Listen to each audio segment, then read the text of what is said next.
Okay, magandang araw po sa inyo mga boss. Ayan o. So Motricola Starlock Project Part 14. So ayan, update po tayo. So ayan, okay na yung dito sa labas o. Pati yung drainage niya. So umikot po yan.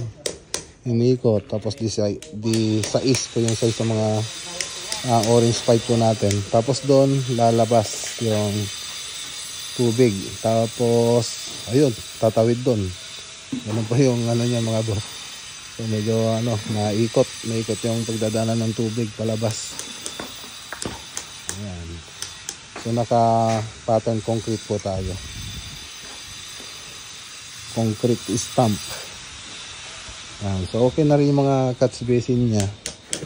Nalagyan na rin ng cover yung iba. Nagawan na po ng cover. So ito po siya. Ayan o. Tapos yung mga grill sa bakod, ayan. Gawa na pa yung iba. Punta naman tayo dito sa loob. So ito pa yung loob. Ayan o. So yung ibang ilaw hindi pa nilagay ni Edwin, yung electrician natin dito. So ayan, tingnan natin mga boss.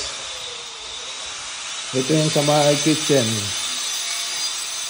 So yung ginagawa nila ngayon doon sa may toilet and bath. Ayan. Nagawa ni Pare Roland. Ito yung kwarto. Ito yung sa kabilang kwarto. Okay. So i-update na lang uli natin ito. Susunod na punta natin dito mga boss.